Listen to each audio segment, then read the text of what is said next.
você, fui fazer uma pesquisa sobre os minutos jogados por Endrick com a camisa da seleção brasileira. Ele jogou 8 minutos contra a Colômbia, ainda sob o comando de Fernando Diniz no ano passado. Depois jogou 18 minutos contra a Argentina. 19 minutos contra a Inglaterra, já sob o comando de Dorival.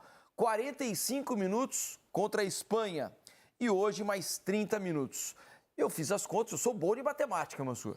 Chegamos a 120 minutos jogados. 120 minutos esse menino vestiu a camisa da seleção brasileira e marcou 3 gols. Ou seja, em média, o Endrick marcou 1 gol a cada 40 minutos com a camisa da seleção brasileira. Ou seja, ele precisa de menos de um tempo para fazer um gol em média. Tudo bem, Mansur? Boa noite. São números impressionantes para um garoto prodígio dessa idade. Boa noite, Felipe. Boa noite, Alex. Todo mundo que assiste o Troca. É muito tentador, né, diante desses números, a gente repetir. Até pelo momento em que saíram alguns dos gols do Endrick contra a Espanha, o gol de hoje, falar que ele tem estrela, que ele tem estrela, que ele tem estrela. Só que às vezes eu me recuso a acreditar que só a estrela brilha toda hora, né? Tem muito talento ali também, né? Capacidade de finalização, a presença, o entendimento da área. A cabeçada hoje é de muita categoria, de quem conhece a área, de quem sabe finalizar, enfim. Tem muito talento junto da estrela. É lógico que precisa... Quando as duas coisas andam juntas, melhor ainda, né? Mas a gente está diante de uma enorme promessa, de um fenômeno, né? É, por aí. 3 gols e ele não começou nenhuma vez nesses jogos. Em todos, ele iniciou as partidas no banco de reservas. Alex, boa noite para você. Já de antemão te pergunto, o quanto te agradou a exibição da seleção brasileira hoje? Alex, boa noite. Boa noite, Felipe, Mansur, todo mundo está em casa. Eu acho assim, todo teste, tudo que a gente vai falar aqui, ele vai além sempre do resultado para a preparação. Para um time, a princípio, reserva, não sei se todo mundo, mas a grande maioria tendo oportunidade, eu acho que o Brasil teve, sim, os 20 primeiros minutos muito bons e depois, lógico, que quando entra o Vini Júnior, tudo acaba melhorando. Essa questão de oscilar dentro do jogo para uma equipe que é a primeira vez que joga junto, eu acho normal. Dificuldades com a saída de bola, eu acho que teve muitas e, ao mesmo tempo, também vejo com normal, porque é a primeira vez que está se jogando. Mas, para esse nível de jogadores, também acredito que poderia ter arrumado algumas soluções. Mas eu acho que é sempre válido, até essa situação que acontece no jogo, para ver como que se reage para uma equipe que vai competir agora e daqui para frente, que é uma seleção bem jovem, eu também vejo com importância, porque a hora que você toma um empate, ainda mesmo assim você tem condição de ter a frieza, de ir lá buscar esse empate com a individualidade, como acabou acontecendo no gol do Endrick, que a jogada do Vini Júnior acaba sendo importante. É isso aí. Deixa eu já colocar nesse papo o intrépido Lédio Carmona, que está aqui, prontinho, arrumado, maquiado, cheiroso, vitaminado, e Ricardinho, nosso maestro Ricardinho, eterno camisa 11. Tudo bem, Carmona? Boa noite para você. O Brasil venceu no sufoco, mas venceu. Já passo a palavra para vocês aqui com a seguinte pergunta. Achei que o Brasil teve muita dificuldade na saída de bola, principalmente, né? O México conseguiu pressionar muito melhor o Brasil do que o Brasil pressionar a saída do México. O México, apesar do Brasil ter muitos jogadores no campo ofensivo, o México saía com alguma facilidade para chegar ao campo de defesa do Brasil. Por que que isso acontece? Dá para colocar apenas no desentrosamento dessa seleção que nunca jogou junto? Hoje um time recheado de reservas, por exemplo. Lédio, boa noite. Boa noite, Felipe, Mansur, Alex. Eu acho que é um pouco a intensidade do time, né? Achei o time muito morno.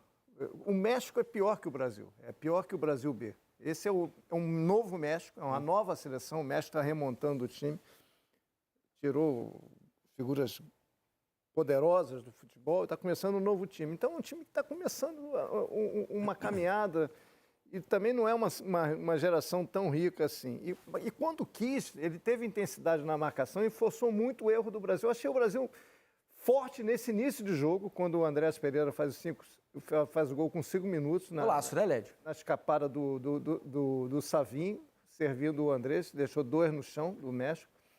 Só que o Brasil manteve esse pique, esse ritmo, 15 minutos. Quando o México começou a agredir na marcação, na saída de bola, o Brasil começou a tentar trocar passe ali atrás e normalmente forçava o passe, errava e o México não aproveitou. Ele não tirou muito proveito disso, mas incomodava a seleção brasileira. E o Brasil não conseguiu mudar o panorama do jogo, seu patamar no jogo. Ainda conseguiu um segundo gol no início do segundo tempo com o Martinelli, mas em nenhum momento foi dona do jogo, tinha conforto no jogo. E aí veio muito mais na imposição do México do que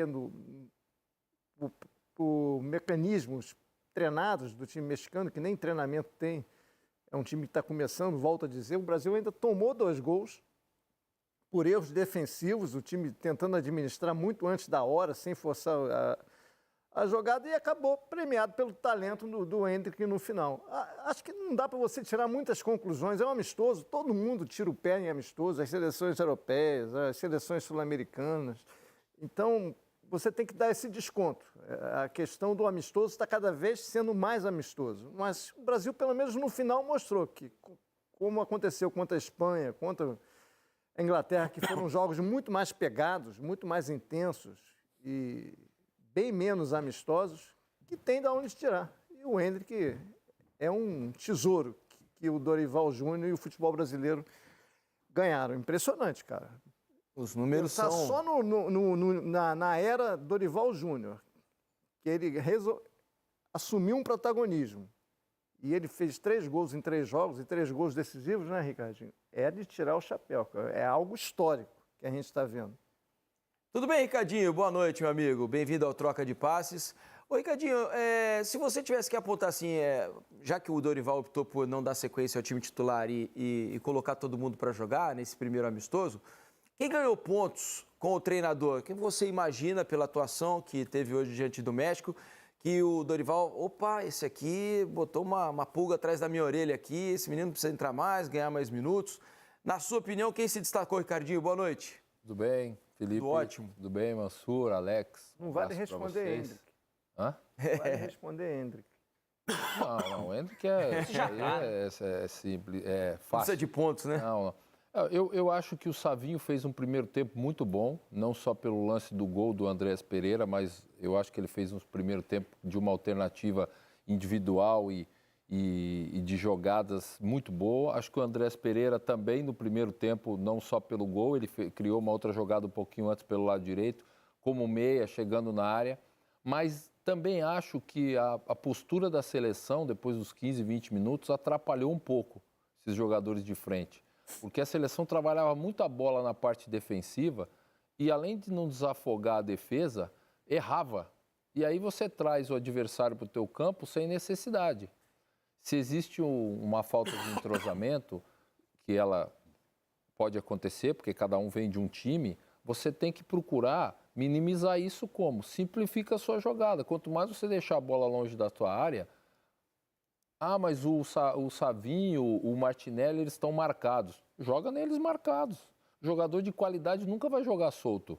Ele tem que aprender a jogar marcado. Ele tem que aprender a receber a bola, escorar o cara e tentar a jogada. Como o Savinho fez no gol. Ele dominou a bola, ele tirou o marcador e desequilibrou a defesa do México. E colocou o Andrés em condições. Então, acho que o Savinho, o Andrés Pereira, foram jogadores que no primeiro tempo eu acho que eles tiveram um destaque. Acho que o Arana do lado esquerdo como lateral é uma opção... Muito travado hoje. Mas tão em condições tão quanto o Wendel, que deve ser o titular, né? Mas eu acho que assim, a diferença entre eles não é uma diferença que vai falar, não, um é muito melhor e tal, tem que ter, não. Acho que o Wendel hoje deve ser o titular no próximo jogo. Mas é isso, eu acho que assim, o Ederson, por um primeiro jogo, teve um posicionamento, teve uma atuação regular até quando teve gás, depois eu acho que ele cansou um pouco. Acho que a parte coletiva, ela não ajudou também muito na parte individual, principalmente em alguns momentos quando a seleção foi pressionada, assim, sabe? Recuou muito, entendeu? Mesmo depois, com a entrada do Vinícius Júnior, do Endrick e tal, a seleção tomou um empate porque recuou muito. Achou o gol no final e aí é o momento iluminado. Não só do Vinícius Júnior que faz a jogada, né? Mas do Endrick que faz o movimento, que tem o poder de decisão. Porque o grande jogador, o Alex jogou também, como eu joguei com grandes jogadores. O Alex jogou com o Ronaldo Corinthians. Você também jogou na também pelada joguei, com grandes jogadores. Inclusive jogou pelada com a gente. E então ele, assim, o jogador, o talento dele, ele aflora nesse momento. Não é só ele é iluminado, é porque ele tem talento e quando ele tem a oportunidade, ele faz a diferença. Então, lógico, o Endrick é um deles. E acho que cria uma dúvida boa para o Dorival, porque, a princípio, eu acho que ele estava pensando em colocar o Rafinha, o Rodrigo e o Vinícius Júnior. Eu acho que essa era a ideia dele inicial. Tá? Agora, terceiro Menino tá passando jogo, passagem, né? Não, terceiro jogo, né, do jovem. Ele entra em todos os jogos. Ele decide na Inglaterra, decide hoje, empata um jogo com a Espanha. É um problema que todo treinador quer ter, né, Diniz? Claro. Quer números ainda mais impressionantes sobre o Endrick? Olha, vamos comparar com Rodrigo e Vinícius Júnior, tá? Rapidinho aqui. Rodrigo tem 22 jogos pela seleção e 5 gols. O Vinícius Júnior tem aqui 28 jogos pela seleção e 3 gols. O Endrick tem 5 jogos e 3 gols, né? Isso acho que mostra um pouco do que é. Queria colocar um pouquinho para vocês aqui a seguinte questão também. Eu confesso que fiquei um pouco decepcionado com os jogadores de meio campo da seleção hoje, porque são jogadores dos quais eu espero muito, né? Porque são jogadores que têm muita qualidade técnica, são jogadores que do meio tanto ajudam a marcar quanto na saída de jogo. E achei que principalmente no primeiro tempo, toda vez que os meias recebiam a bola, os jogadores de meio campo, ao invés de girar o corpo e jogar para frente, mesmo quando tinham espaço e não estavam pressionados, eles já dominavam a bola, orientando o corpo para trás para dar um passe para trás. Tem até uma bola que o Martinelli escapa na ponta, que o jogador que recebe o meio campo, eu acho que foi o Andreas Pereira, não consegui identificar, podia ter dado uma bola de primeira para o Martinelli escapar na velocidade, ele pegou, dominou e tocou para trás. Senti um pouco de falta nesse aspecto, assim, dos jogadores já dominarem com a orientação para frente para tentar jogarem, não perceberam? Acho que é um pouco isso que o Ricardinho falou, esse jogo morno, esse excesso de pragmatismo, de ter o controle do jogo, mas o controle do jogo muito, muito horizontal, sem buscar o gol o tempo inteiro, sem intensidade, sem ser vertical, prejudicou esses jogadores, entendeu? Não foi culpa dele, mas o coletivo acabou atrapalhando esses jogadores. Vamos pensar nome a nome. Ederson, um dos melhores volantes da Série A italiana. Sim. Fez uma temporada brilhante no Atalanta. Joga muito mais do que jogou hoje. Douglas Luiz, talvez, Mansur pode corroborar, talvez o melhor volante brasileiro na Premier League na temporada. Joga muito mais do que jogou hoje. Andrés Pereira fez uma ótima Premier League. Começou bem o jogo, depois também caiu de produção, fez o gol. São jogadores que podem muito mais. O próprio Arana, pelo lado esquerdo, um jogador que ataca, é agudo no Atlético o tempo inteiro. Hoje você viu, passou uma ou duas vezes no máximo. Foi muito pouco. Ian Couto subiu até mais do que ele, pelo lado direito. Então, eu acho que essa forma de controlar o jogo, mas muito horizontal, muito morna, muito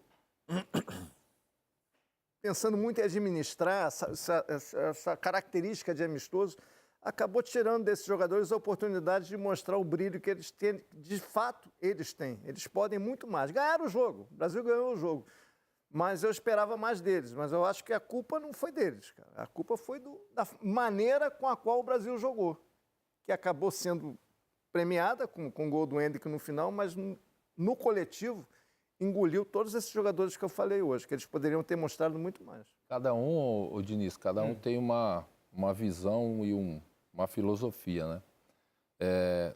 Eu acho que o Alex é da mesma geração que eu, não sei se ele pensa como eu. Nós somos de uma geração que, quando você queria controlar o jogo, você não controlava o jogo na parte defensiva. O controle de jogo é do meio para frente. Ele descontrolava o adversário. Você entendeu? O zagueiro, ele tem que ter um bom passe na saída de bola, mas ele tem que, o quanto antes, colocar a bola para o jogador de meio, de frente, para você controlar o jogo no campo do adversário. Porque ao mesmo tempo que você tem a bola longe do seu gol, você desafoga a sua defesa. O defensor, agora ele está posicionado e está respirando, porque daqui a pouco o adversário vem. Então, assim, a nossa criação de futebol, né, foi isso. Quando você vê o Bremer e o Militão tocar mais na bola do que o jogador de meio campo, no meu conceito, está errado. Entendeu? Por mais que eles tenham um bom passe, mas, cara, a bola não sai dali. Ah, mas eles tocaram muito mais, eles acertaram mais do que erraram. Mas o problema é que ele está numa zona que um erro, ele prejudica o resultado do jogo. Porque ele está atrás, ele está na frente do goleiro. Então, esse conceito, cada um tem o seu. O meu continua sendo esse. O trabalho de bola, de controle, ele tem que ser no meio para frente.